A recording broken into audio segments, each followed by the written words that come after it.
प्रार्थना करें।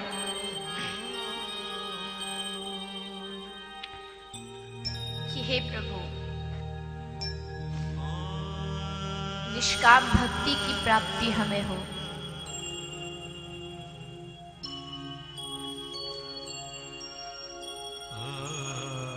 तुम्हें याद रहे ना रहे,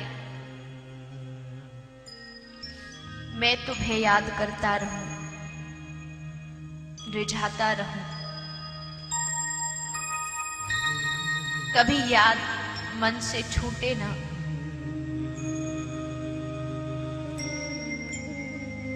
कभी तुम्हें भूलूं नहीं,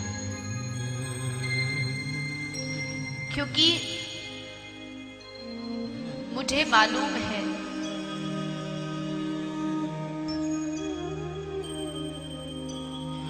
मैंने बहुत अपराध किए, लेकिन आपका नाम भक्त वत्सल है, पतित पावन है, जो पतितों पर भी कृपा करे।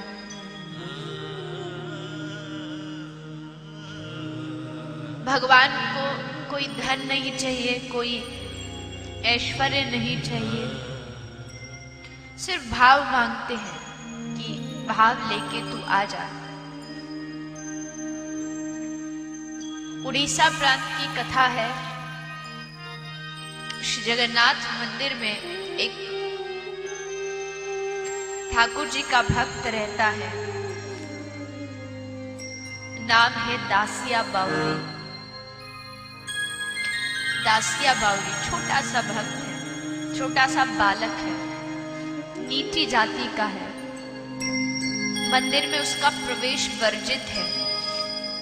नीची जाति का कोई व्यक्ति जगन्नाथ मंदिर में कैसे प्रवेश करे? बेचारा दासिया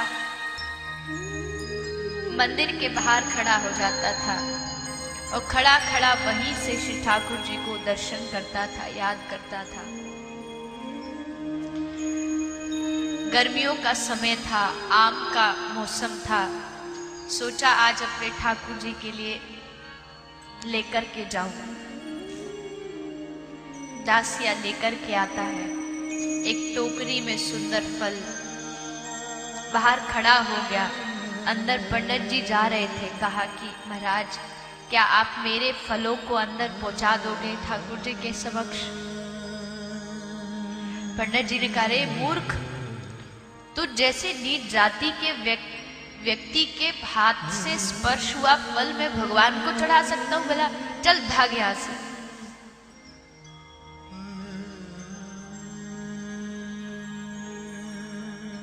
क्या कर सकता है, बाहर खड़ा रहा।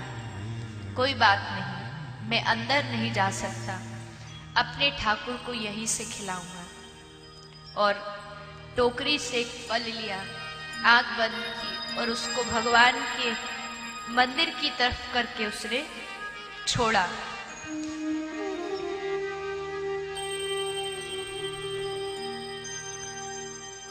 लोगों की लाइन लगी थी देखने के लिए। जैसे छोड़ा, वो फल ना तो ऊपर गया न नीचे, बीच में ही अदृश्य हो गया। दूसरा लिया, वो आगे किया, वो भी बीच में अदृश्य हो गया। सब टोकरी खाली हो गई। फल कहाँ गए पता नहीं। लेकिन जब दूसरे दिन जगन्नाथ मंदिर में पूजा हुई, पंडित जी ने भगवान की साफ सफाई की, श्रृंगार किया, आश्चर्य हो गया पंडित जी को देख करके। जिस दासिया को मूर्ख कहा था कि जा तू यहां से भाग जा, भगवान स्वीकार नहीं करेंगे।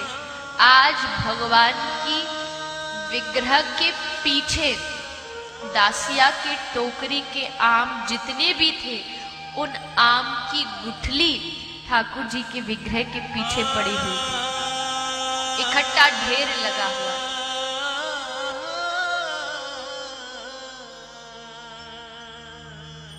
कौन वर्णन कर सकता है उनकी भक्त वत्सलता? कभी भक्तों के लिए अपना नाम चोर रखा लिया, कभी भक्तों के लिए कुछ भी कर सकते हैं, भक्त की इच्छा पूरी करने के लिए कुछ भी कर सकते हैं। श्री माधवेंद्रपुरी श्री चैतन्य महाप्रभु के गुरु, ईश्वरपुरी के गुरु माधवेंद्रपुरी रेमुना में गए थे। रेमुना में गोपीनाथ जी का मंदिर है। सुना था कि गोपीनाथ जी की खीर बहुत प्रसिद्ध है। खीर का भोग आज भी लगाया जाता है, बहुत प्रसिद्ध है। मन में विचार आया कि काश मुझे भी थोड़ी खीर मिल जाए तो आनंद आ जाए। लेकिन फिर अगले क्षण सोचा, अरे तू कैसा वैरागी है, तेरे मन में खीर की इच्छा आ गई। वैरागियों को भला कभी इच्छा होती है क्या? खीर की इच्छा आ गई, बस इतनी छोटी सी इच्छा के लिए अपने आप को पश्चाताप में जलाने लगे। अन्न जल सब छोड़ दिया। मंदिर के बाहर मजीरा लेके पूरी रात हरि नाम संकीर्तन किया। हरे कृष्ण गाते गाते रोते रहे, प्रभु से क्षमा मांगते रहे, प्रभु गलती हो गई। तभी आधी रात को गोपीनाथ जी ने पुजारी को स्वप्न दिया और कहा, बेटा मेरा एक भक्त गली में बैठा बैठा कीर्तन कर रहा है, जा आज जो तूने खीर का मुझे भोग लगाया था ना, मैंने उस भोग को चुपचाप अपने पीछे छुपा लिया।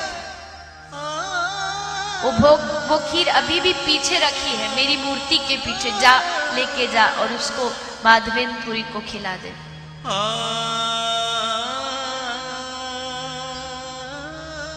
लेके पहुंच गई, माधवेंद्रपुरी को दिया कि आज ठाकुर जी ने सपना दिया, आपके लिए उन्होंने खीर चुराई।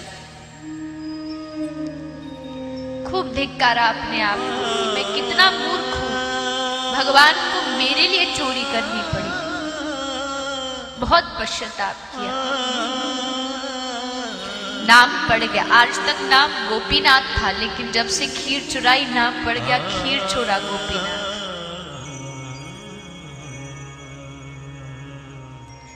अभी भी खीर चोरा गोपीनाथ के नाम से प्रसिद्ध है।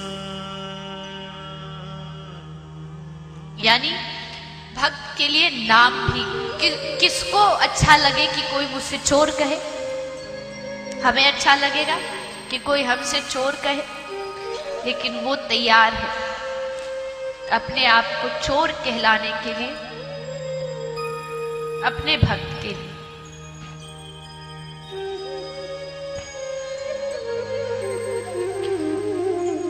तो भाव की प्रधानता है। जैसे भी हो भगवान को भाव से मनाया जा सकता है। एक नियम अलग बात है। हाँ, गुरुजी ने कहा है इतना माला करना है, ये फलानी चीज जप करनी है, इसका पाठ कर, ये अलग चीज है, ये तो नियम है। अब गुरुजी ने कह दिया मधुराष्टकम जप करो, हम रोज कर रहे हैं, नियम दिया है इसलिए कर रहे हैं। लेकिन एक समय ऐसा आए जब अधुरम मधुरम नयनम मधुरम सिर्फ इतना कहें और बस आवाज बंद हो जाए, फिर बस भगवान दिखे, उसको देखें और उससे आगे कुछ भी नहीं हो।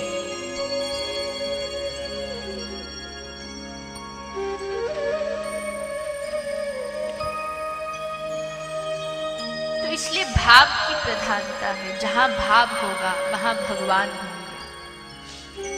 भाव से प्रभु के मंदिर में जाके उनको निहारो, बातें करो। आप सबके घर में कहीं ना किसी के घर में छोटे छोटे गोपाल जी होंगे। आपने सुना होगा कि गोपाल जी अपने भक्तों से बातें करते हैं। आपको नहीं लगता आपके गोपाल जी ने आज तक हमसे, हमारे गोपाल जी ने हमसे आज तक बातें क्यों नहीं की? इसलिए नहीं की क्योंकि अगर गोपाल जी है तो ये भाव रखना पड़ेगा कि ये छोटा सा बालक है, अभी इसको बोलना नहीं आता, चलना नहीं आता। जब बालक को बोलना नहीं आता तो माँ बाप उसको बोलना सिखाते हैं। हमने आज तक अपने गोपाल जी को बोलना सिखाया? नहीं सिखाया तो बोलेंगे कहां से? पहले सिखाना पड़ेगा। अगर उनको बाल गोपाल मानते हैं तो पहले उनको बोलना सिखाना पड़ेगा, तब वो बोलेंगे। ये भाव है बोलना। हम तो खैर क्या ठाकुर जी को सिखाएंगे, पर ये भाव की प्रधानता है। चलना सिखाएंगे तो ठाकुर जी चलेंगे।